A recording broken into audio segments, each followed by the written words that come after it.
Bagus. Tepuk tangan untuk Aurel.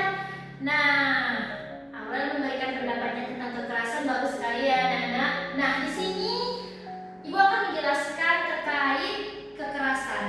Kekerasan itu adalah sebagai perbuatan seseorang atau sekelompok orang yang dapat atau menyebabkan kerugian bagi orang lain.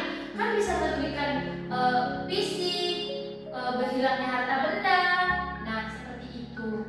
Bisa menyebabkan cedera atau nantinya orang lain. Nah, selanjutnya ada jenis-jenis kekerasan.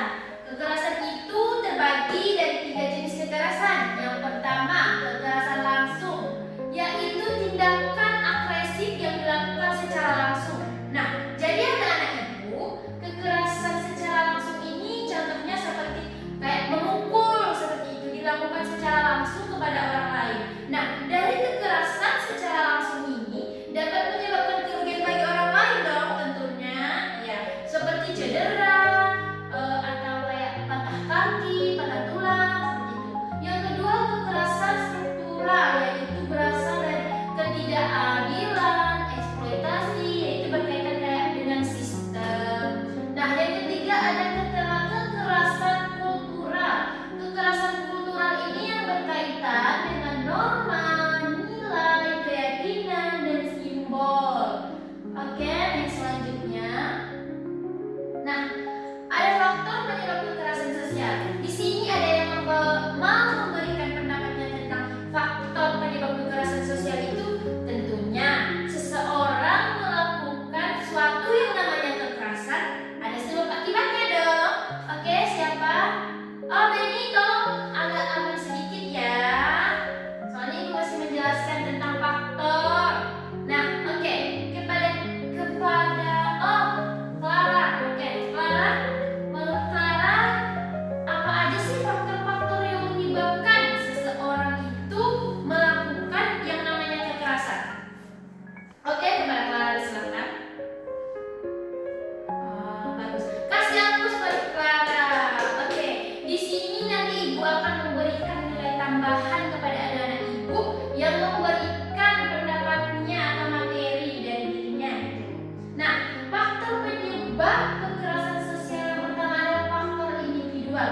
Bisa saja seseorang melakukan kekerasan kepada orang lain disebabkan oleh ketidakmampuan mengendalikan emosi. Ya, dia tidak bisa mengontrol emosinya sendiri, jadi dia lampiaskan kepada orang lain dan menimbulkan yang namanya suatu kekerasan. Nah, yang kedua ada kepribadian agresif, yaitu sikap impulsif, kurangnya empati atau pengalaman trauma. Jadi kayak kurang kesadaran gitu, kayak kurang peduli seperti itu. Nah, ketiga kehilangan harga diri.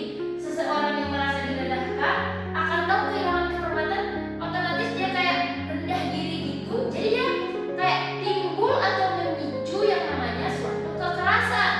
Oke, next lanjut. Nah, yang kedua ada faktor kelompok. Ya, ada prasangka buruk, kesenjangan sosial ekonomi, solidaritas kelompok yang kuat. Oke, anak-anak semuanya, sepertinya udah ada yang menguap-nguap, udah ada yang menghentakkan kepalanya ke dinding, mungkin materinya terlalu banyak ya.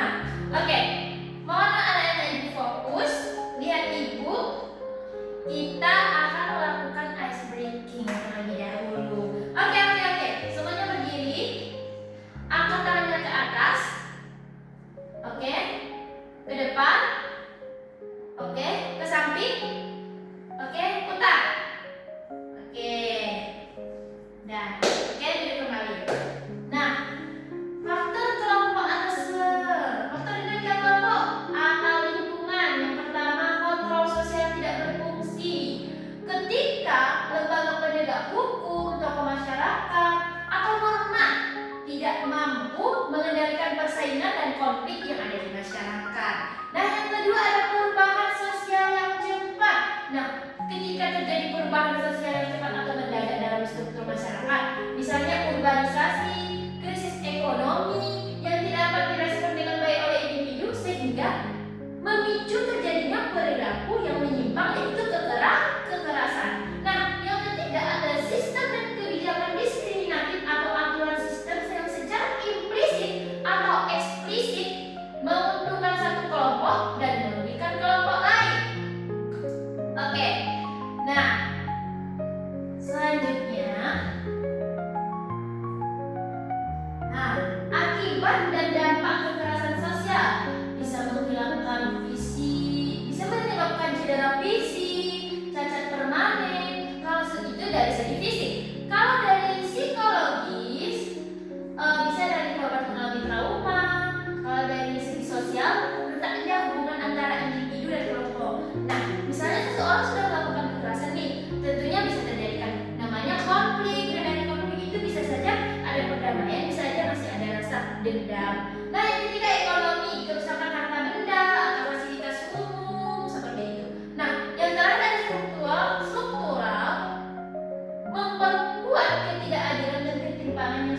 ada yang